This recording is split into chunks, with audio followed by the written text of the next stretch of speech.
I think it's a long day. చాలామంది టైర్డ్గా కనిపిస్తూ ఉన్నారు. Good evening. సో ఉదయకాల సమయంలో మనము మిషన్స్ గురించినటువంటి విషయాలను చూసాము. The vision and the mission and Jesus Christ as a perfect model as a missionary మొదటి సెషన్లో చూసాం. మనకంటూ వ్యక్తిగత దర్శనం కానీ వ్యక్తిగత ఎజెండా కానీ లేదు. దేవుని యొక్క దర్శనంలోనే మనం పాలువారమై ఉన్నాం. దేవుని యొక్క మిషన్లో మనం కొనసాగుతున్నాం. అది క్రీస్తు ప్రభు ఈ లోకంలో ఒక పర్ఫెక్ట్ మిషనరీగా ఎలా మాదిరి చూపించాడో మొదటి సెషన్లో చూసాం. రెండవ సెషన్లో survey moreover India as a mission field, భారతదేశము ఒక మిషనరీ పొలంగా భారతదేశంలో ఉన్నటువంటి ఛాలెంజెస్ ఏంటి అనేవి మనం చూసాం. అండ్ ఫైనల్ ఛాలెంజ్లో అండ్ అవర్ రెస్పాన్స్ ఏంటి, మన ప్రతిస్పందన ఏంటి, ద కాల్ ఆఫ్ గాడ్, దేవుడు మనకు అనుగ్రహిస్తున్నటువంటి ఆ పిలుపు ఎంత గొప్పదో, గ్రేటెస్ట్ కాల్ అనే దాని గురించి మనం చూసాం. ఈ సెషన్లో సైమన్ రైట్లీ ప్రేయర్ చేశాడు. It's only a Bible study. I'm not going to again preach a great message. And ఈ సెషన్లో, ఈ బైబిల్ స్టడీలో ఆ గొప్ప పని కొరకు దేవుడు మనల్ని పిలుస్తూ ఉండగా మనం ఎలాంటి వ్యక్తులుగా సిద్ధపడాలి, మోర్ ఆన్ క్యారెక్టర్, అలాంటి పిలుపుకు ప్రతిస్పందిస్తున్న మనము ఎలాంటి వ్యక్తులుగా ఉండాలి అని దేవుడు కోరుకుంటున్నాడని మనం చూద్దాం. సో ఈ షార్ట్ టైంలో నేను మీకు ఒక అవుట్లైన్ లాగా ద బుక్ ఆఫ్ నెహమ్యా గ్రంథంలో నుంచి కొన్ని విషయాలు మనం చూద్దాం. ఆల్మోస్ట్ నేను బుక్ అంతట్లో కూడా కొన్ని ఏరియాస్ని టచ్ చేసుకుంటూ like a survey or outline of book of Nehemiah from the character life of Nehemiah యొక్క జీవితంలో నుంచి కొన్ని విషయాల్ని మనం నేర్చుకుందాం. నెహమ్యా గురించి జాన్ మ్యాక్స్వెల్ అనేటువంటి ఆయన ఏమంటాడంటే ఈజ్ అ 360 లీడర్ అంటాడు. 360 లీడర్. సో ఇది ప్రైమరీగా నాయకులుగా ఉన్నటువంటి, లీడర్స్గా ఉన్నటువంటి మనకి ఈ సెషన్. సో ఈ పని కొరకు ఒక నాయకులుగా, ఒక సేవకులుగా, లేకపోతే ఒక పొటెన్షియల్ వర్క్మ్యాన్గా మనం ఎలా దీని కొరకు సిద్ధపడాలి, ఈ గొప్ప ప్రేషిత ఉద్యమం కొరకు దేవుడు మనల్ని ఎలా చూస్తూ ఉన్నాడు అంటానికి నెహమ్యా యొక్క జీవితంలో నుంచి కొన్ని విషయాలను మనము ఆలోచించేద్దాం. ఉదయకాలం చూసాము, he got the information and he went into the intercession. And ఇంటర్సెషన్లో నుంచి ఇన్వాల్వ్మెంట్ ఏ విధంగా తను చేశాడో ఆ సర్వేలో జస్ట్ 2 మాటలు చూసాం. మొట్టమొదటిగా కనుక మనం చూసినట్లయితే నెహమ్యా ఎవరంటే హీఈస్ ద ఇనిషియేటర్. సో దేవుడు ఎవరి కొరకు చూస్తూ ఉన్నాడంటే ఇనిషియేటర్స్ కొరకు చూస్తున్నాడు. దాన్ని ప్రారంభించేటువంటి వాడుగా ఉన్నాడు నెహమ్యా. మీరు చూడండి, నెహమ్యా చాలా కంఫర్ట్ జోన్లో ఉన్నాడు. మార్నింగ్ చూసాం కదా, is like a personal secretary to great king. ఆ పర్షియా రాజుకి కప్పు అందించేవాడు. కప్పు అందించే వాళ్ళని ఎవరిని పెట్టుకుంటారంటే ద హైలీ ట్రస్ట్ వర్ది మ్యాన్కి ఆ జాబ్ ఇస్తారంట. ఎందుకంటే ఆ సమయాల్లో ఎక్కువ సార్లుగా రాజులను చంపేటువంటి ప్రయత్నాలు ఎలా చేస్తారంటే రాజు తినే ఆహారంలో పాయిజన్ కలపడం ద్వారా, బయట నుంచి అటాక్ చేయలేం కాబట్టి ఆ పనికి ఎలాంటి వ్యక్తిని ఎన్నుకుంటారంటే చాలా నమ్మకమైనటువంటి వాడిని ఆ స్థానంలో పెడతారు. ఎందుకంటే అతను గనక లంచం ఇవ్వగలిగితే రాజును చంపేయటం ఈజీ. అంత sensible and highly reputed position cup bearer అంటే. ఏదో ఊరికి టేబుల్ దగ్గర సర్వ్ చేయటం కాదు. కప్ బేరర్ అనేది గిన్నె అందించేవాడు అనేటువంటి ఆ యొక్క పొజిషన్ రాజుల కాలంలో చాలా ఉన్నతమైనటువంటి పొజిషన్. అలాంటి ప్లేస్లో నెహమ్యా ఉన్నాడు.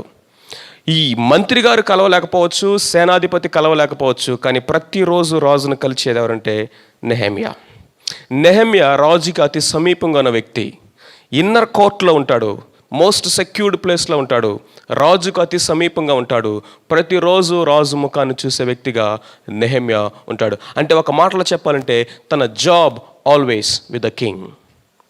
అలాంటి ఉన్నతమైనటువంటి సెక్యూర్డ్ ప్లేస్లో, కంఫర్ట్ జోన్లో, తనకి ఏమీ కొదువు లేనంత సౌకర్యము విలాసవంతమైన జీవితాన్ని జీవించగలిగినటువంటి నెహెమ్యా, అతనుకున్న కన్సర్న్ చూడండి. His concern in his comfort zones. మొట్టమొదటిగా మొదటి అధ్యాయంలో మనం చూస్తుందంటే his concern even in his comfort zone. ఏంటంటే తన ప్రజల గురించి అడుగుతున్నాడు, తన దేశం గురించి అడుగుతున్నాడు. నా ప్రజలు ఎట్లున్నారు, నా దేశం ఎట్లా ఉంది? ఇదిగో నేను పరాయి దేశంలో ఉన్నా, పరాయి దేశంలో ఉన్నతమైనటువంటి స్థితిలో ఉద్యోగం చేస్తున్నా. My heart, my mind, my soul, my priorities, my thoughts and my ultimate goal is about my country, about my people. నేను వచ్చినటువంటి నా దేశము, నా ప్రజలు, వాళ్ళు ఎలా ఉన్నారు? Look at the concern. ఒక నాయకుడిగా మనము ఈ ప్రేషిత ఉద్యమంలో ముందుకు వెళ్ళవలసినటువంటి వ్యక్తులుగా మనకు ఉండవలసింది మొట్టమొదటిగా కన్సర్న్. ఆ యొక్క కన్సర్న్ అనేది లేకపోతే మనము ఏ విధంగా ముందుకి వెళ్ళలేం.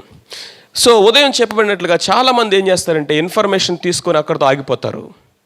కొద్దిమంది ఏం చేస్తారంటే ఇన్ఫర్మేషన్ తీసుకొని ఇంటర్సెషన్ దగ్గరికి వచ్చి ఆగిపోతారు. కానీ చాలా కొద్దిమందే ఇన్వాల్వ్ అవుతారు. ఆ ఇన్వాల్వ్ అయ్యే వాళ్ళలో కూడా ఒకరో ఇద్దరో ఇనిషియేట్ చేస్తారు. ఇనిషియేట్ చేసేటువంటి వాడే లీడర్. ఇక్కడ నెహెమ్యా నాకెందుకు ఈ పని, లేకపోతే లాంగ్ లీవ్ తీసుకోవాలి కదా, కొన్ని నెలల లీవ్ తీసుకోవాలి, రాజు దగ్గరికి వెళ్ళి పర్మిషన్ తీసుకోవాలి, అందరూ వదిలేసి వచ్చినటువంటి ఆ దేశానికి వెళ్ళాలి. అక్కడ అన్ని పిచ్చి మొక్కలు మలిసినాయి, నక్కలు, అడవి కోళ్ళు నైట్ బతుకుతున్నాయి అంటే అక్కడ మనుషులకు నివాసస్థలంగా లేదు, అన్నీ పడగొట్టబడినాయి, పడద్రోయబడినాయి. ఇక్కడ ప్యాలెస్లో ఉన్నటువంటి వ్యక్తి అక్కడ రూయిన్స్లోకి వెళ్ళాలి. అలాంటి పరిస్థితిని తీసుకోవటం ఇట్స్ రిస్కీ. అలాంటి జాబ్ని ఇనిషియేట్ చేయటం ఛాలెంజింగ్తో కూడినది, రిస్క్తో కూడినటువంటిది, సవాలుతో కూడినటువంటిది. ఒకవేళ అది టేకప్ చేసి కంప్లీట్ చేయకపోతే అంతకంటే అవమానం లేదు, రాజు దగ్గర నుంచి దెబ్బలు పడతాయి. ఇన్ని విషయాలు తన ముందు ఉండగా కూడా నెహెమ్యా ఏం చేసేది తెలుసా? He initiated the work. Not only he involved and he make others to involve, but he is the one who initiated the work. దేవుడు ఎవరి కొరకు చూస్తున్నాడో తెలుసా? People who initiate the projects, people who initiate the work. చాలామంది ఏం చేస్తారంటే let others initiate, let me join అనుకుంటారు. మిగతా వాళ్ళు ఎవరన్నా స్టార్ట్ చేస్తే మనం వెళ్ళి జాయిన్ అవుదాంలే అనుకుంటారు. కనీసం ఆ గ్రూప్లో ఉంటే చాలే అనుకొని సాటిస్ఫై అయ్యే వాళ్ళు చాలామంది. బట్ నెహెమ్యా లైఫ్ అనేది it's far above, far beyond these people. He himself initiated. ఏ విధంగా ఇనిషియేట్ చేశాడు? He prayed. మొట్టమొదటిగా తను ఏం చేశాడంట? అనేక దినాలు ఏం చేశాడు? ప్రార్థన చేశాడు. అంతేకాకుండా ప్యాషనెట్గా ప్రార్థన చేశాడంట. ఉపవాసం ఉన్నాడు, కన్నీళ్ళు విడుస్తూ ప్రార్థన చేశాడు. ఈ ప్రార్థనలోనే నెహెమ్యా ప్లాన్ కూడా ప్రిపేర్ చేశాడు. ఏం ప్రిపేర్ చేశాడు చెప్పండి? హీ ప్లాన్డ్ టోటల్ మొత్తం ఆ వర్క్ గురించినటువంటి ప్లాన్ మొత్తం ప్లాన్ చేశాడు. చూడండి, చాలాసార్లు మనం ప్రేయర్ చేస్తాం కానీ ప్లాన్ చేయం. చాలాసార్లు మనం ప్రార్థన చేస్తాం కానీ వర్క్ని ఇనిషియేట్ చేస్తున్నాము అంటానికి రుజువేనంటే you will plan for the work. ఆ ప్రార్థనలోనే మోకాళ్ళ మీదే దేవుడు మనకు ఆలోచనలు ఇస్తాడు. దేవుడు మనల్ని ఆ యొక్క ప్రణాళికల్ని దేవుడు మనకి అనుగ్రహిస్తూ ఉంటాడు. కాబట్టి నిజమైనటువంటి ప్రార్థన, లేకపోతే విశ్వాస సహితమైనటువంటి ప్రార్థన ఏంటంటే ప్రణాళికతో బయటకు వచ్చే ప్రార్థన. మీకు అర్థమైందా? You must come up with a blue print for the work. That is one the initiating. Initiate చేయటం అంటే, కార్యోన్ముఖులు అవటం అంటే, పనిని ప్రారంభించడం అంటే ఏంటంటే కేవలం ప్రార్థన చేసి ఆమెన్ అని రావటం కాదు. ఓకే, ఆమెన్ అన్నావు కదా, వాట్ నెక్స్ట్ అంటే ఇదిగో చూడు, దేవుడు బయలుపరిచినటువంటి ఆలోచనలు రాశాను. This is how the lord is leading. This is a master plan for the work. ఆ ప్లాన్ వేయటమే కాదు, ఆ ప్లాన్కి మొత్తం టోటల్ ప్రిపరేషన్ కూడా మైండ్లో సెట్ చేసుకున్నాడు. His prayer, his passion and his plan and his preparation. దేనికోసం ప్రిపేర్ అవుతున్నాడు? రాజు ఎప్పుడు అడుగుతాడా, ఎప్పుడు అడుగుతాడా, ఎప్పుడు అడుగుతాడా, ఎప్పుడు నోరు తెరుస్తాడా, ఎప్పుడు అవకాశం వస్తుందా, ఎప్పుడు ఛాన్స్ దొరుకుతుందా, నా భారాన్ని రాజుకి ఎప్పుడు చెప్పాలని ఫుల్లీ ప్యాక్డ్ ప్రిపరేషన్ తోటి ఉన్నాడు నెహెమ్యా. అంటే రాజు ఏదో అడుగుతాడనే ముఖాన్ని దిగులుగా పెట్టుకోలేదు, తన హృదయంలో ఉన్నది ముఖంలో కనిపిస్తూ ఉంది. కానీ మీరు జాగ్రత్తగా గమనించండి, రాజు అడిగాడో లేదో టక్క టక్క టక్క టక్క టక్క టక్క మొత్తం చెప్పేశాడు. ఏంటి అలా ఉన్నామంటే, నా పితరుల సమాధులు ఉన్నటువంటి దేశం రూయిన్స్లో ఉంది, పాడైపోయింది. ఓకే, ఏం చేయమంటావు చెప్పు నెక్స్ట్. రాజా 2 రోజులు టైము వెళ్ళి ప్లాన్ చేసుకొని వస్తా అన్నాడా? 2 రోజులు టైము ఆలోచన చేసుకొని వస్తానన్నాడా? నో. ఏం చేయమంటావు అంటే, నాకు ఇమీడియట్గా లాంగ్ లీవ్ కావాలన్నాడు. ఎన్ని రోజులు అంటే అన్ని రోజులు చెప్పాడు. What next? నాకు తాకీదులు ఇప్పించు. ఎవరికి? టింబర్, చెక్కల అడవులు నరికే వాళ్ళ దగ్గర నుంచి నాకు తాకీదు కావాలి. ఎందుకంటే మా మందిరం కట్టాలంటే నాకేం కావాలి? వుడ్ కావాలి. అంతేకాదు, బార్డర్స్ దాటాలంటే మధ్యలో చెక్ పోస్టులు ఉంటాయి కదా, చెక్ పోస్టుల దగ్గర నాకు పర్మిషన్ కావాలి. నేను వెళ్ళటానికి రావడానికి నాకు పర్మిషన్ కావాలి. అంతేకాదు, నాకు ఇన్ని రోజులు టైం పడుతుంది, మందిరం కట్టడానికి ఇంత రీసోర్స్ కావాలి. కాబట్టి ధనాగారం నుంచి కూడా నాకు హెల్ప్ కావాలి. Look at this man, amazing. He had the total plan in his mind before the king asks. He is the initiator. He is the initiator. దేవుడు ఎవరి గురించి వస్తా ఉన్నాడంటే, ఎవరి ద్వారా తన యొక్క మందిరాన్ని కడతాడంటే, ఎవరి ద్వారా దేవుడు పని జరిగిస్తాడంటే, ఎవరి ద్వారా దేశాన్ని బాగు చేస్తాడు, ఎవరి ద్వారా ఈ ఉద్యమాన్ని, ప్రేషిత ఉద్యమాన్ని దేవుడు ముందుకు తీసుకెళ్తాడంటే, people like Nehemiah who initiates with prayer, with passion, with plan and preparation. Whole first చాప్టర్లో మనం చూసేదండి తెలుసా? He is the initiator. He is the initiator. Are we initiators? లేకపోతే ఎవరో ఒకరు స్టార్ట్ చేస్తారులే, ఎవరో ఒకరు పని చేస్తారులే, తర్వాత మనం వెళ్ళి చేద్దాం అనుకుంటున్నావా? ఆ స్థితిలో ఉంటే మంచిదే, you are joining in the work. But అక్కడ నుంచి ఇంకా బెటర్ స్టేట్కి మనం వెళ్ళాలి. So that we can lead the people. మనుషుల్ని మనం నడిపించగలం, చాలామందికి మనం మాదిరికరంగా జీవించగలుగుతాం. అండ్ దెన్ నెక్స్ట్ కనుక మనం వెళ్ళినట్లయితే, ఇనిషియేటర్ మాత్రమే కాదు, మనము 2వ అధ్యాయంలో నెహమ్యాని ఎలా చూస్తామంటే, he is the influencer. He is a man who influence others. Is a man who influence others. John Maxwell రాస్తాడు, leadership is nothing but influence, nothing less, nothing more అంటాడు. Leadership is influence, nothing less, nothing more. నాయకత్వము అనేదంట ప్రభావితం చేయటమే. That influence itself is leadership. Nothing more, nothing less. Look at Nehemiah. నెహమ్యాకి దేవుడు ఒక భారాన్ని పెట్టాడు హృదయంలో. నెహమ్యాకి దేవుడు ఒక ప్రణాళిక ఇచ్చాడు. తను మొత్తం ప్రార్థనలో బ్లూ ప్రింట్ రెడీ చేసుకున్నాడు. ఇప్పుడు ఏం చేస్తున్నాడు తెలుసా? First he is influencing the king. ఎవరిని ఇన్ఫ్లుయెన్స్ చేస్తున్నాడండి? కింగ్ని, రాజుని ఇన్ఫ్లుయెన్స్ చేస్తూ ఉన్నాడు. He influenced king with excellency. దేంతోటండి? ఎక్సలెన్సీ. తన జాబ్లో ఉన్నటువంటి తన యొక్క నిజాయితీ కానీ, తన యొక్క క్యారెక్టర్ కానీ, తన యొక్క వర్క్ కానీ, తన ఎక్సలెన్సీ అనేది నెహమ్యాకి బ్యాకప్ ఇచ్చింది. చాలాసార్లు అధికారుల ముందు మనము అలాంటి సాక్ష్యాన్ని కలిగి ఉండలేకపోవడాన్ని బట్టి చాలాసార్లు మనము అధికారుల యొక్క ఫేవర్ని మనము పొందలేకపోతూ ఉంటాం, అధికారుల్ని ఇన్ఫ్లుయెన్స్ చేయలేకపోతూ ఉంటాం. నెహమ్యాతో రాజు ఏమన్నాడు తెలుసా? ఏ Nehemiah, I have never seen your face like this అన్నాడు. ఆ మాటలు అర్థమేంటో తెలుసా? నెహమ్యా ఆ రాజుని ఎట్లా సేవించాడు తెలుసా? తన జాబ్ని ఎట్లా చేశాడు తెలుసా? ఇన్ని సంవత్సరాల ఎక్స్పీరియన్స్లో ఇలాగ నెహమ్యా నిన్నెప్పుడు నేను చూడలేదు. ఎప్పుడు కూడా దిగులు ముఖం వేసుకొని వెళ్ళేవాడు అనుకో నెహమ్యా. ఆ రోజు ముఖంలో బాధ రాజుకి అర్థమైందా? తను ఏ విధంగా సేవించంటే, he delight his work and he gave the best in his work, and with a man of excellency he did his work to the brim level, with all his integrity and with all his skill, with all his potential. నేను పరాయి దేశంలో ఉన్నాను, మమ్మల్ని బానిసలుగా తీసుకొచ్చారు, ఈ రాజు పడిపోవాలి, ఈ రాజ్యం పోవాలి, ఇది కూలిపోవాలి, వీళ్ళకి నాశనం జరగాలి అన్నట్లుగా కాదు. I'm saving the most high king and let me serve him with all my heart. చాలాసార్లు అండి మన వర్క్ ప్లేస్లో మనకి అలాంటి సాక్ష్యం లేదు. ఈ లోకంలో ఉన్నటువంటి అన్ని జనులు వాళ్ళు ఎక్సెల్ అవుతున్నారు, వాళ్ళ దగ్గర మంచి స్కిల్స్ ఉంటున్నాయి, వాళ్ళు చాలా పొటెన్షియల్గా జాబ్ చేస్తున్నారు, వాళ్ళు మ్యాక్సిమం అవుట్పుట్ తీసుకొస్తున్నారు, పెద్ద పెద్ద ప్రాజెక్టులు వాళ్ళే చేస్తూ ఉన్నారు. దేవుడు మనకి రిడీమ్డ్ మైండ్ ఇచ్చాడు, దేవుడు మనకి కడగబడిన మనస్సాక్షినిచ్చాడు, పరిశుద్ధాత్మ దేవునిచ్చాడు. ఇదిగో the source of all wisdom బైబిల్ని ఇచ్చాడు, వాక్యాన్ని ఇచ్చాడు. అయినా కానీ మనము అలాంటి స్కిల్ తోటి, అలాంటి ఎక్సలెన్సీ తోటి మనం వర్క్ ప్లేస్లో పనిచేయలేకపోతున్నాం. Daniel was a man of excellency. ఒక్క చిన్న పొరపాటు కూడా, తప్పు కూడా పట్టుకోలేకపోయారు. రాజులండి, రాజ్యాలు మారినాయి, రాజులు మారారు, కానీ డానియల్ మాత్రం మారలా. They influenced kingdoms. వాళ్ళు రాజ్యాలని ప్రభావితం చేయడానికి కారణం ఏంటో తెలుసా? Their life. రాజు ఊరికినే తాకీదులు రాసిచ్చాడండి. అక్కడెక్కడో మందిరం కట్టడానికి రాజు డబ్బులు ఎందుకు ఇస్తాడండి? అక్కడెక్కడో మందిరం కట్టడానికి రాజు ఓన్ ఇంట్రెస్ట్ తోటి పర్మిషన్స్ ఎందుకు రాయాలి? ఆ అడవుల్లో చెక్కలను ఎందుకు ఇవ్వాలి? నెహెమ్యాకి వెళ్ళటానికి పోవడానికి ఆ యొక్క బార్డర్ సెక్యూరిటీ పర్మిషన్స్ ఎందుకు ఇవ్వాలి? వీసా పర్మిషన్స్ మీరు చెప్పండి. రాజు ఒక్క దెబ్బతో నో అంటే ఇంక లేదు, ఇంకా మొత్తం టోటల్ క్లోజ్. కానీ రాజు నో అనలేకపోయాడు because of Nehemiah and his life. He influenced king and the higher authorities through his life.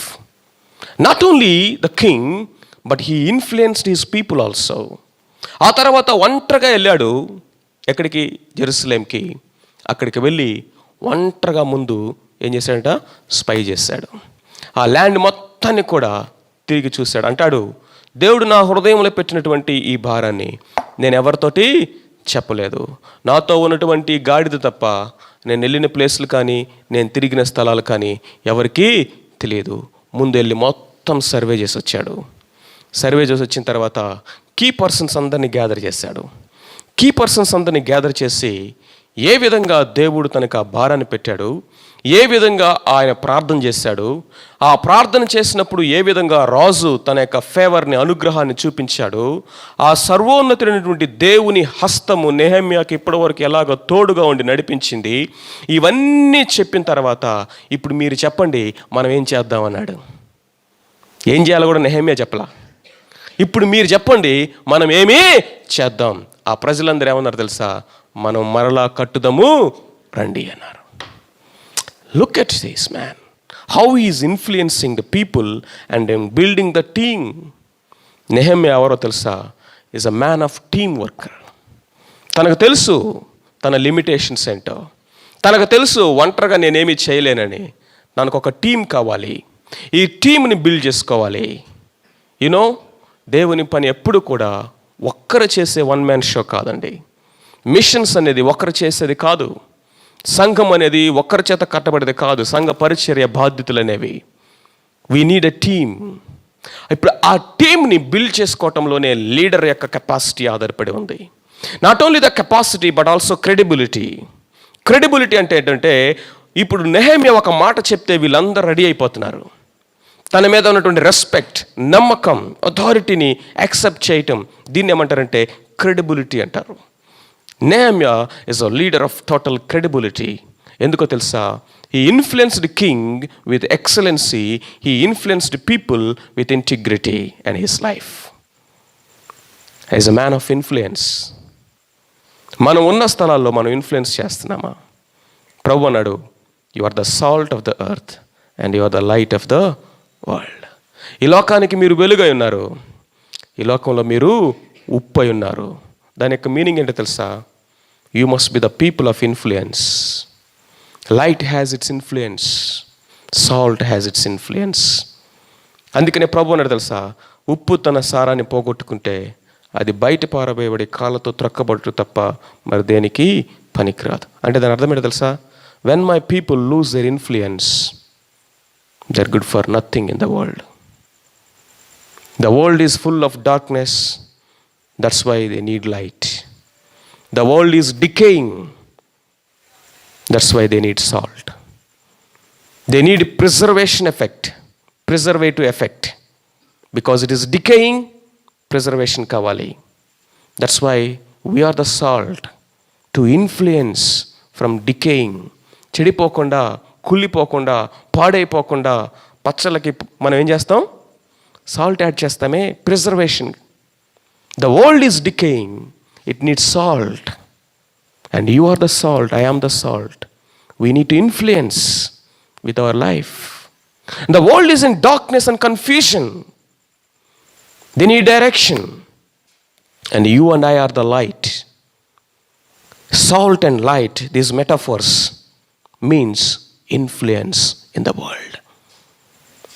చూడండి సిస్టర్స్, మీరు చెప్పండి, సడన్గా కరెంట్ పోయిందనుకోండి, పిట్టర్ డార్క్నెస్, మీరు పొయ్యి వెలిగిస్తారా? గ్యాస్ పొయ్యి. ఆ లైటర్ తీసుకుని కొట్టండి, ఏమొస్తుంది దాంట్లో నుంచి? ఏమొస్తుందండి? స్పార్క్. స్పార్క్ ఎంత పెద్ద మంట అండి? Is it a great flame? ఎంతసేపు ఉంటుంది అది?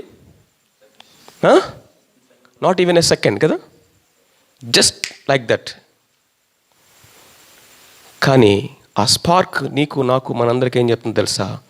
దో I'm small, though I'm insignificant, though I'm not a flame, but I'm different then darkness.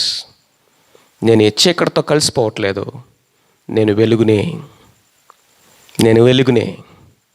కాబట్టే ఆ చిన్న మినుక్కు అనేటువంటి ఆ వెలుగులాగే కనపడుతుంది, చీకటితో కలిసిపోలేదు అది.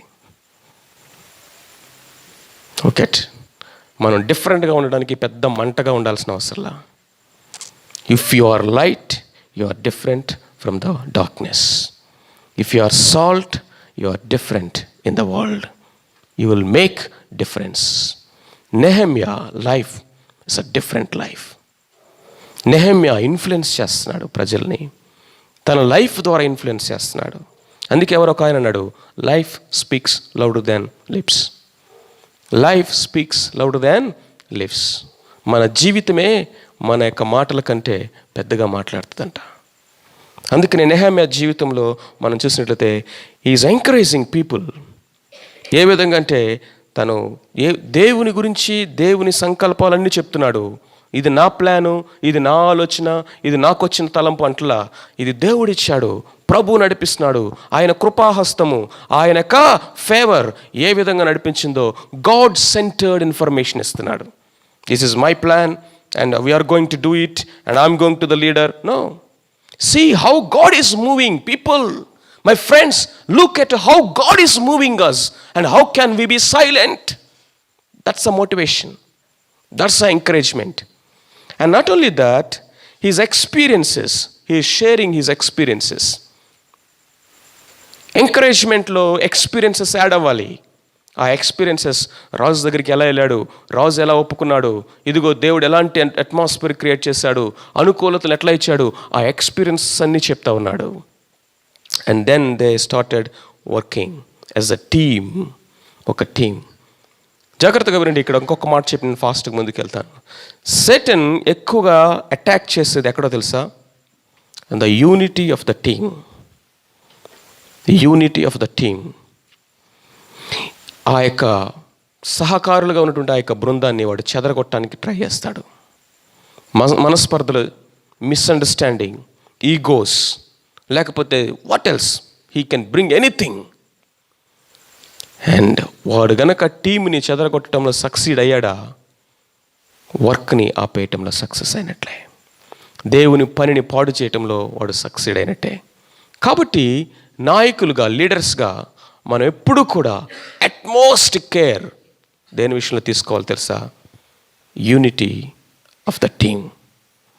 నెహెమ్యా ఇక్కడ తన టీంని బిల్డ్ చేస్తున్నాడు. ఇంకా కొంచెం మనం స్ట్రిక్ట్గా వెళ్ళాలంటే he's building his own inner circle. ప్రతి టీంకి ఒక ఇన్నర్ సర్కిల్ ఉండాలి, ప్రతి నాయకుడికి. ఇన్నర్ సర్కిల్ అంటే అర్థం ఏంటంటే 2-3 ఎప్పుడు పక్కన ఉండేవాళ్ళండి. యేసయ్య చూడండి, 12 మంది శిష్యులు ఉన్నా కానీ ఆయనకి ఇన్నర్ సర్కిల్ ఉంది. ఎవరు ఆ ఇన్నర్ సర్కిల్? 3. ఎవరు వాళ్ళు? పేతురు, యోహాను, యాకోబు. యు సీ, ప్రభు వారు ఎక్కడ ఏది చేసినా కానీ వీళ్ళు పక్కనే ఉంటారు ఎప్పుడు. Even the lord taught us a leadership principle saying you must have inner circle. Inner circle అంటే వాళ్ళు గొప్పవాళ్ళని కాదు, వాళ్ళు ఎక్కువ ప్రాధాన్యతని కాదు. టీంలో అందరూ ఈక్వల్ అయినప్పటికీ కూడా వాళ్ళ యొక్క రోల్స్లో, వాళ్ళ యొక్క ఫంక్షన్స్లో డెఫినెట్గా డిఫరెన్స్ ఉంటుంది. And here is a leader having his own inner circle. 7వ అధ్యాయంలో కనుక మనం చూసినట్లయితే హననీ అనేటువంటి తన యొక్క బంధువుని ఎప్పుడు దగ్గరే పెట్టుకున్నాడంట. ఎందుకు తెలుసా? హననీ నమ్మకమైన వాడు కాబట్టి నా పక్కనే పెట్టుకున్నాను. He has inner circle and whom he can depend on. Team work ఎందుకు మనకు కావాలో తెలుసా? లీడర్షిప్లో టీం వర్క్ మనం చేస్తూ ఉన్నప్పుడు, కలిసి వర్క్ చేస్తూ ఉన్నప్పుడంట మనం అకౌంటబిలిటీ ఫీల్ అవుతామంట. లేకపోతే నేను ఎవరికి జవాబుదారీగా ఉండను, నాకు ఇష్టం వచ్చింది చేసేసుకుంటా పోతున్నాను, నాకు ఇష్టం వచ్చింది చేసేసుకుంటాను, నాకు ఇష్టం వచ్చిందంతా చేస్తూ ఉంటాను. కానీ నేను ఏం చేస్తూ ఉన్నాను అనేది, ఎలా చేస్తూ ఉన్నది, ఎలా ఖర్చు పెడుతున్నాను, ఎక్కడికి వెళ్తున్నాను అనేది ఎవరికి జవాబుదారీగా ఉండడానికి అది ఇష్టపడరు సోలో లీడర్షిప్లో. కానీ సోలో లీడర్షిప్ కాకుండా షేర్డ్ లీడర్షిప్ టీంలో ఏముంటుందో తెలుసా? అకౌంటబిలిటీ ఉంటుంది. అంతేకాకుండా డిపెండబిలిటీ, నేను నీ మీద ఆధారపడుతున్నాను. ఇప్పుడు లీడర్ ఏం చెప్తారు తెలుసా? అన్ని పనులు నేను చేయలేను, అన్ని చోట్లకి నేను వెళ్ళలేను, అన్ని వర్క్స్లో నాకు టాలెంట్స్ కూడా లేవు, అన్ని విషయాల్లో నాకు సామర్థ్యం లేదు. My brother, I am depending on you, you are so precious to me. అంతేకాకుండా షేర్డ్ లీడర్షిప్లో ఏమవుతుందో తెలుసా? ఒకరి యొక్క బలహీనతల్ని ఫిల్ చేయడానికి ఇంకొకరు ఉంటారు. Balancing the weaknesses. ఇప్పుడు అభిషేక్ ఉన్నాడు అనుకోండి, he may be strong in 2 areas and he may be week in 4 areas. And ఇప్పుడు అభిషేక్ అనేటువంటి ఒక్కడే సోలో లీడర్షిప్లో అన్ని పనులు చేసుకుంటూ పోతున్నాడు అనుకోండి, ఎన్ని విషయాలు నేను సామర్థ్యంగా చేయగలను? 2. ఎన్ని విషయాలు నేను ఫెయిల్ అవుతూ ఉంటాను ప్రతిసారి? 4. ఇప్పుడు ఫెయిల్యూర్స్ ఎక్కువ ఉంటాయా, సక్సెస్ ఎక్కువ ఉంటుందా? షేర్ లీడర్షిప్లో ఏమవుతుందో తెలుసా? I will focus on only 2 areas and I will take up other 4 brothers and they are strong in the areas which I'm weak. నేను ఏ ఏరియాస్లో బలహీనలో వాళ్ళు స్ట్రాంగ్ ఉన్నారు కాబట్టి వాళ్ళని ఇన్సర్ట్ చేస్తాను ఆ ఏరియాస్లో. ఇప్పుడు ఈ 5 కలిసామనుకోండి, ఏమవుతుంది చెప్పండి? That is the beauty of team work. And share అవుతుంది లోడ్. అన్ని నీ భుజాన్ని వేసుకుంటే నీ భుజాలు ఇరిగిపోతాయి. అన్ని చోట్ల నువ్వు పరిగెత్తి అలసిపోతావు. నువ్వు you will be like a blown up person. You cannot sustain for a long time. We need a team for Mission Telangana. We need a team for this missionary movement. Not one person or 2 persons. It is a great movement the Lord is bringing. Like in Nehemiah, we must the people of influence and building the team for this work. And to take utmost care, attacks on the team. Attacks on the team. And then thirdly, Nehemiah evarante, he is not only initiator and not only the influencer, but he is an industrious man. Industrious, hardworking, industrious. The leader must be hardworking man. Leader ఎలా ఉండాలి? ఎలా ఉండాలండి? హార్డ్వర్కింగ్. నెహెమ్యా గ్రంథం కనుక మనం చదివినట్లయితే 4వ అధ్యాయం నుంచి 6-7 అధ్యాయాల వరకు కనుక మీరు చూసినట్లయితే నెహెమ్యా యొక్క హార్డ్ వర్క్ అక్కడ మనం చూస్తాం. నెహెమ్యా అండి తను వర్క్ ప్లేస్లోనే ఉన్నాడు. యాక్చువల్గా అతడు గవర్నర్, అంటే రాజు చేత అధికారిగా నియమించబడినటువంటి వాడు. He was just overseer, governor and the ruler of the people for building this temple. కానీ నెహెమ్యా ఎక్కడున్నాడంటే he is always with the people and he is always at the work place. అక్కడే టెంట్ వేసుకున్నాడు, అక్కడే పడుకుంటున్నాడు, వాళ్ళతోనే తింటున్నాడు, వాళ్ళతో కలిసి ఉంటున్నాడు, వాళ్ళతో కలిసి తిరుగుతున్నాడు. The leader is the one who identify himself with the people. తను తాను మిగిలిన వాళ్ళందరితో కూడా ఏం చేయాలంట? ఏకీభించుకో, లేకపోతే ఐడెంటిఫై చేసుకోవాలంటే వాళ్ళలో ఒక్కడిగా ఎంచుకోవాలంట. I'm leader, I'm ruler, I'm governor. రాజు నాకు అధికారం ఇచ్చాడు, మీరందరూ నా కింద పని చేస్తున్నారు, నేను మీ చేత పని చేయిస్తున్నాను, మీరు నేను చెప్పినట్టు వినాలి. నేను సాయంత్రం 6 గంటలకు వస్తాను, మరలా ఉదయం 6 గంటలకు వచ్చి చెక్ చేసుకొని వెళ్ళిపోతాను, మీరు పని ఎట్లా చేస్తున్నారు. That's not spiritual leadership. At least that's not the spiritual leader. The leader is the one who always with the people. వాళ్ళతో ఐడెంటిఫై చేసుకున్నాడు. అంతేకాకుండా ఇక్కడ నెహెమ్యా నిజానికి పని చేయాల్సిన అవసరం లేదు, కనీసం వాళ్ళ దగ్గర ఉండి చేరేసుకుని కూర్చుంటే చాలు. కానీ నెహెమ్యా వాళ్ళతో చేరేసుకొని కూర్చొని వాళ్ళు ఎలా చేస్తున్నారో కూడా చూడట్లేదంట, వాళ్ళతో కలిసి పని చేస్తున్నాడంట. వాళ్ళు ఇటుకలు చేస్తుంటే ఈయన కూడా ఇటుకలు చేస్తున్నాడు. వాళ్ళు అక్కడ ఆ యొక్క కాంక్రీట్ అంతా మోసుకొని ఆ గోడల గట్టను తీసుకెళ్తుంటే ఈయన కూడా వాళ్ళతో పాటు హెల్ప్ చేస్తున్నాడు. వాళ్ళు కూడా రాళ్ళు మోస్తుంటే ఈయన కూడా రాళ్ళు మోస్తున్నాడు. వాళ్ళు కడతా ఉంటే ఈయన కూడా హెల్ప్ చేస్తూ ఉన్నాడు. He is a hard working man. He is one with the people, one with the people. Nehemiah, he is an industrious man, hard working man. ఈ విధంగా వర్క్ అండ్ వార్ రెండు వచ్చినాయి. Work and war. ఇన్ఫ్లుయెన్సర్ దగ్గర is building the broken people. ముందు గోడలు కట్టడిపోయే ముందు మనుషుల హృదయాలను కట్టాడంట Nehemiah. That is the influence అంటే. ఇన్ఫ్లుయెన్స్ అంటే ఏంటి? Building the broken hearts before building the broken walls. Building the broken hearts before building the broken walls. ఆ పడిపోయిన గోడలు ప్రాకారాలను కట్టడానికి ముందు నెహెమ్యా ఎవరిని కట్టాడంట? మనుషుల యొక్క హృదయాల్ని, జీవితాల్ని కట్టాడు. ఇక్కడ ఈ విధంగా హార్డ్ వర్కింగ్ నెహెమ్యాకి ఒక సవాల్ ఎదురైంది. శత్రువులు. దేవుని పనిలో ఎప్పుడు కూడా నెవర్ సర్ప్రైజ్ దీస్ వార్స్. ఇలాంటి యుద్ధాలని చూసినప్పుడు ఎప్పుడు మనం ఆశ్చర్యచకితులు అవ్వాల్సిన అవసరము లేదు. Always the enemies is there to attack. ఇప్పుడు ఎప్పుడైతే వీళ్ళు గోడ కట్టడం ప్రారంభించారో సన్బల్లటు, టోబియా అనే వాళ్ళు వచ్చి వాళ్ళని ముందు హేళన చేయడం స్టార్ట్ చేశారట. ముందు ఏం చేశారు చూడండి, వెపన్స్ ఎట్లా వదులుతాడు సాతానుగాడు. ముందు హేళన చేయడం స్టార్ట్ చేశారంట. అబ్బో మీరు ఒక రోజులోనే కట్టేస్తారా? ఓ వచ్చారండి పెద్ద గోడ కట్టడానికి, పట్టణాన్ని కట్టడానికి, మందిరాన్ని కట్టడానికి వీరులు శూరులు.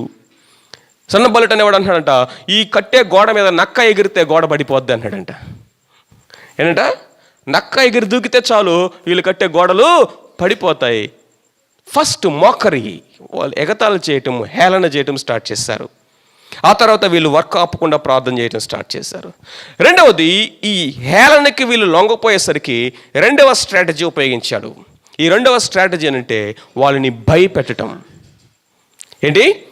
భయపెట్టడం. ఏ నెహెమ్యా, వీళ్ళందరి మీద రాజుగా ఉండడానికి నువ్వు వచ్చావు, మేము రాజుకు ఫిర్యాదు చేస్తాం. ఇక్కడ నెహెమ్యా నీ మాట వినకుండా ఈ ప్రజలందరినీ రాజుకు వ్యతిరేకంగా కూడగట్టుకుంటున్నాడు. ఇక్కడ ఒక సామ్రాజ్యాన్ని కట్టుకుంటున్నాడు. ప్రజలందరూ ఇప్పుడు నెహెమ్యా మాట వింటున్నారు. నెహెమ్యా యూదా దేశానికి రాజు అయిపోతాడు. రాజా ఇదిగో రాజద్రోహిగా నెహెమ్యా మారుతా ఉన్నాడు అని మేము తీసుకెళ్ళి రాజుకు సమాచారం ఇస్తాం. భయపెట్టడం స్టార్ట్ చేశారు. రెండవ వెపన్ కూడా లొంగల వీళ్ళు. అప్పుడు మూడవ వెపన్ స్టార్ట్ చేశారు. ఏంటో తెలుసా?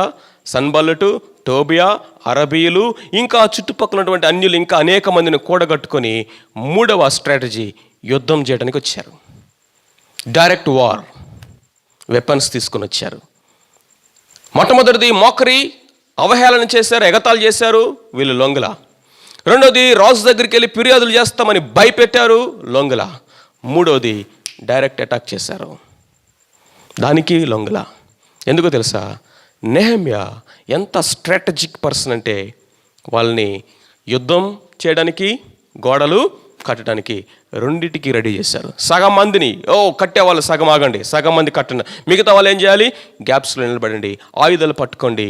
How to work and how to war రెండింటినీ ఎరిగిన వాడే నెహెమ్యా.